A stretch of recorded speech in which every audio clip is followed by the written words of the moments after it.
I came across a good amount of hackers in this game. I would say well over more than 20 people were hacking. The other games I covered, like World at War and Modern Warfare 3, I maybe came across 2 hackers tops, but in Black Ops 2, hackers are still very much common to come across.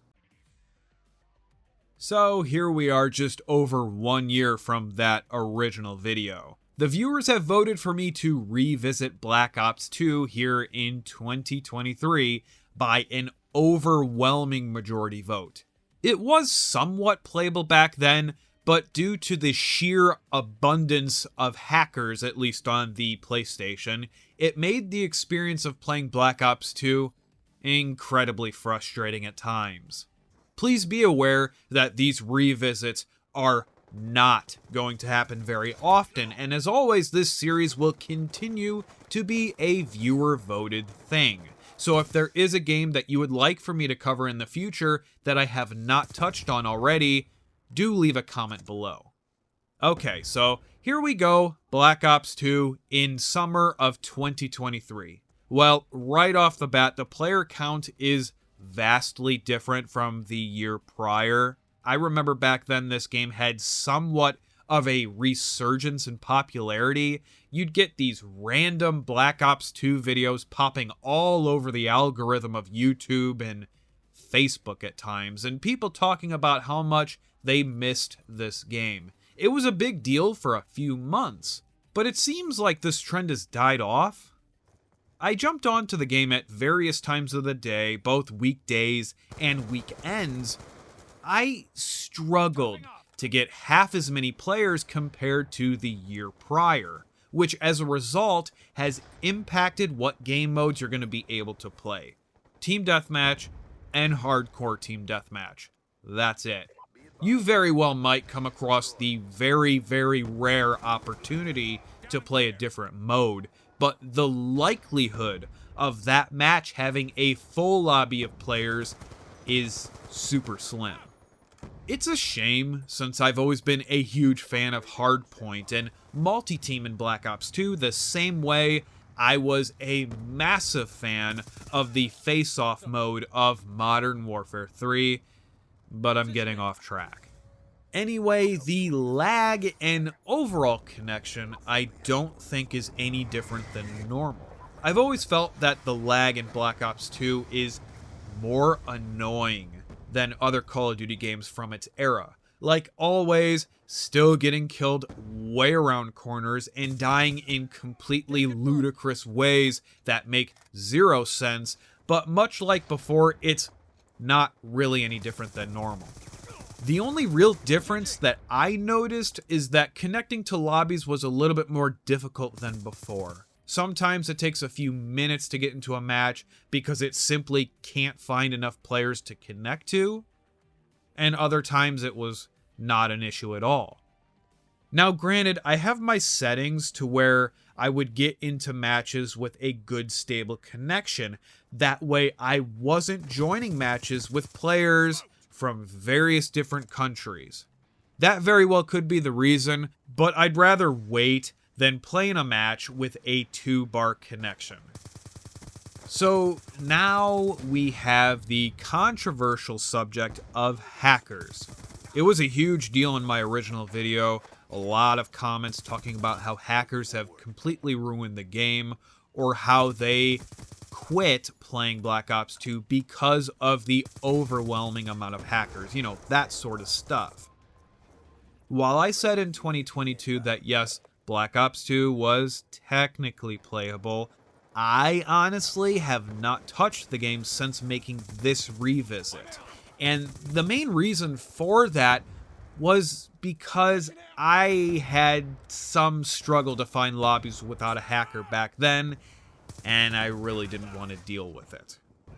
As for what the experience was like here over a year later, that's where things get a little bit interesting. Believe it or not, throughout the week I played the game, which probably totaled somewhere around 5 to 7 hours, I ran into only 2 hackers. And of course, it was when I wasn't recording, because why wouldn't it happen that way?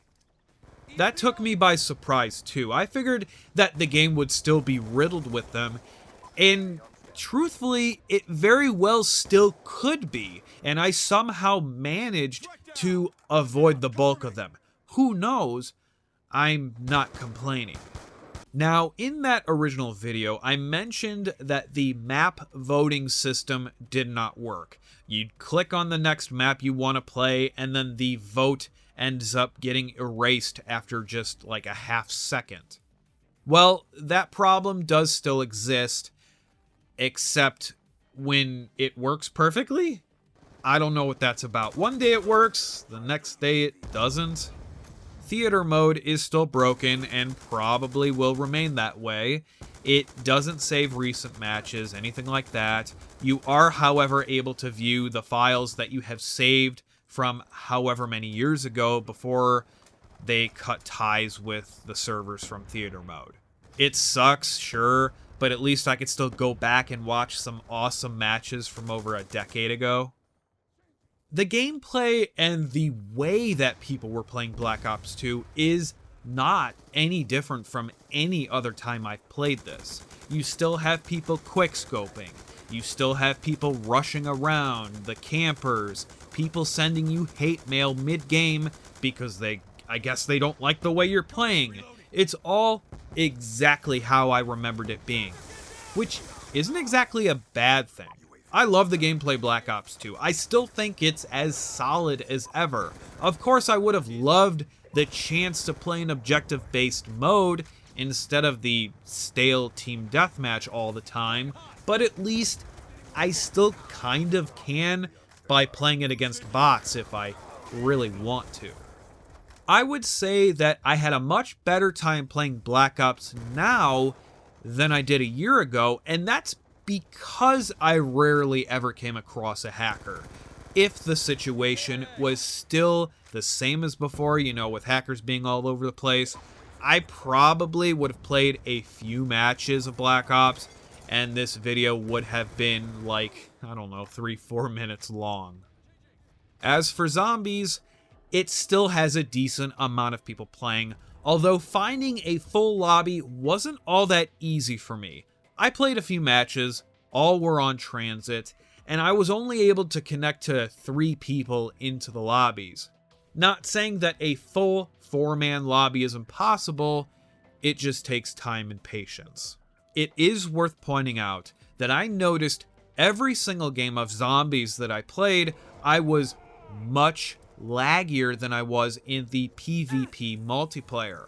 Constant 3-bar connection all around made zombies a little bit more annoying to play than it really should have been. But I chalked that one up to the chance that we were all connecting from very different parts of the world. So it's one of those it is what it is type scenarios. That's pretty much all I got with zombies. I wasn't much of a fan of it in Black Ops 2, but for those of you who do enjoy it, you'll be happy to know that yes, it's still very much playable. Unless you want to play on certain modes like Grief, or the DLC maps, that sort of thing, with other players, survival and transit seemed like the only active things going on. At this point, that leaves us with the question, is Black Ops 2 multiplayer still playable in 2023? And the answer to that is a questionable yes. Why? Because a year ago, the game was completely riddled with hackers. The times that you didn't deal with them were amazing, yeah, but ultimately, the hackers were sucking the fun out of the game. With the experience I had this time around, I didn't come across many hackers at all, but in the back of my head, I kept questioning if these guys were still running rampant, and I somehow wasn't connecting to their lobbies out of some weird stroke of luck or something. If anything, I would say that if you do have an interest in playing the game once more, give it a shot, and let me know how it works for you. Also, if you do have this on Xbox, I'd love to know what it's like on that system as well.